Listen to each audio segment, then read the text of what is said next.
everybody. This is Ryan here with our MDL playoff semifinals. This is going to feature me and Dan's notes, except these are real notes. Dan actually did write down notes. We just had a conflict and we could not record at the same time. He was planning on being here, though. This is me by myself, though. The two Pokemon to your right have Pokedex entries that I want them to do to me, so we'll just let that be what it is. We're gonna go ahead and move on to just some semifinals coverage. I know this is a hair late relative to everything else, but we wanted to make sure that we had some semifinals coverage just for history's sake and just so that we could talk about these kind of as a group. So the first game was Hector versus Maxwell. Hector did take the win with Maxwell with the loss. The league, I believe, I don't have the exact record of pick'ems, but if I recall correctly, I think Hector won the pick'ems by like just a hair. So I did go ahead and move the marker over by him. So we see Blastoise, Diggersby, Pikachu, Galarian Moltres, Comfey, and Talonflame. Then on Maxwell's end, we see Volcanion, the Coma-O, which has done a lot of good work for him recently, the Melmetal, Electivire, Mew, and Hatterene. So, I love Hector with his nickname shoutouts. I love it. I particularly was quite useful being the Talonflame. That Max Game 1 was a great way for Hector to immediately grab some early game momentum, sort of expecting the fake out and being able to take out that hat before it could click Trick Room or cause you any additional issues was like super smart. Very, very clutch. I think the crit into Mel was a bit unfortunate. That game 1, I'm not sure how much it ended up mattering for endgame positioning, but I've been pretty in agreement with Maxwell that without that crit Max Flare, it probably doesn't OHKO a Melmetal, considering how physically defensive it is and how that Talonflame's good, but its attacking stats aren't necessarily the best. The support Pikachu was very clutch. I think that thing ended up working out really well for Hector. I love that game 2 pivot to the weakness policy physical Stoice. That will maybe come back. The Ally Switch Comfey was pretty big this game too. The Ally Switch Mind Games really allowed Hector to kind of control that set a bit more. In terms of though, something I really loved from Maxwell's side was his use of Volcanion. I loved watching how he the overgrowth tech was just absolutely excellent. It lets you kind of help get around that Blastoise if Ally Switch shenanigans hadn't happened. I think Maxwell had a very real shot that game too. Nerfing the Earthquake damage output from the Diggersby and actually the physical Stoice, I actually think ended up potentially mattering could have potentially mattered quite a bit. And I really liked that he didn't necessarily commit to his weather. I think Maxwell played to his outs really well this set. I think that Hector just got himself into position very quickly. Both with a bit of an unexpected game 1 and then game 2. I mean, weakness policy physical Blastoise is not something you see very often unless it happens to be semifinals week. So I will go ahead and read over Dan's notes.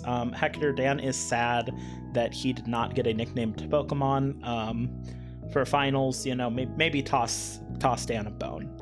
The Ally Switch Mind Games are very, very tricky. I'd agree with that. It's really hard to know. It was really funny because while watching the game, like my first impressions, I was doing the Ally Switch Mind Games the exact same way Maxwell would have in that situation, so I would have lost the exact same way. In real time, I was like, yeah, I think he does it this turn, he doesn't do it this turn, and then it did not work out. The Diggersby does in fact hit like a truck. And that was that damage output was pretty substantive. And Dan also liked the Volcanion play. He really liked that you didn't commit to a weather in a kind of similar way to how I did. So there are Dan's actual notes. He's not laundering money this week. Okay, our other and last semifinals game was Noah versus Charles. Charles was voted to win, which he did manage to do. Noah had a Volcarona, Grimmsnarl, Gyarados, Excadrill, Wartortle, which he's been getting a lot of good use out of, Gengar. And then Charles had a Genesect, Terrakion, Weavile, Celebi, which is cool. We haven't seen a ton of Celebi this season in general, so that was really neat to see in preview. Blastoise and Tapu Lele. I absolutely loved the Taunt Lele tech. I thought it was really cool. Dan and I both agree that physical Blastoise, we've never seen it before. It's not like it was in the last game. or anything like that. So definitely something we have not seen before. I really actually want to compliment Noah on his game one pivoting with the War Turtle out to stall the max. The flip turn tech ended up really helping with that. Being able to, I felt like Charles was in a pretty good position with his max, and I was not. It felt like the game lasted significantly longer through good play by Noah, and Charles was forced to make a lot of really good neutral plays. But I just want to compliment Noah that he did a really nice job with that War Turtle, especially that game one. I really like the adjustment to the Gera by Noah, but Charles was, I think, prepared to play more aggressive. He got his pieces in the right spot, and when he maxed that Genesect, I was like, okay, I think Charles probably can get this going in his thing. And I really liked Charles's Brick Break tech on the Weavile to handle the screens on Grim. That was really cool. As for the Dan's notes, he is also joking about physical stoice, of course, seeing as that came from both semis teams.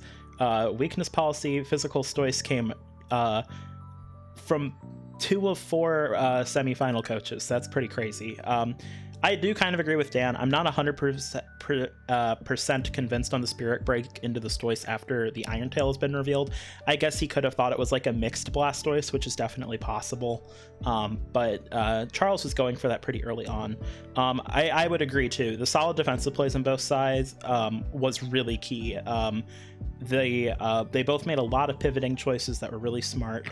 I did comment on the War Turtle specifically on Noah's end being really good game one, but just in general, like very solid defensive play, an attempt to kind of preserve those mons so they could get their late game win cons. In the end, I think a lot of this just came down to Charles having a couple of techs that caught Noah off guard, and not only having those techs, but being able to position, I think, slightly stronger offensive pieces with his Genesect and that Blastoise. So that is technically the end of the semis breakdown. I know this was pretty damn short, but it was only 2 games. We wanted to get this out for history's sake.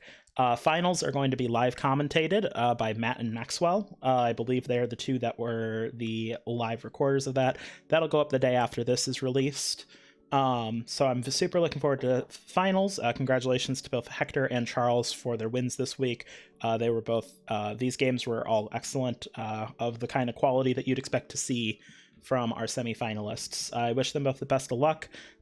Based on this week, it will probably be 2 weakness policy Blastoises attempting to out-damage roll each other. So I'm really excited for that. All right, I will see you all. This is going to be the last breakdown that I'm in for the season. So it's been a pleasure as always, folks, and I hope you all have a great rest of the night. Goodbye.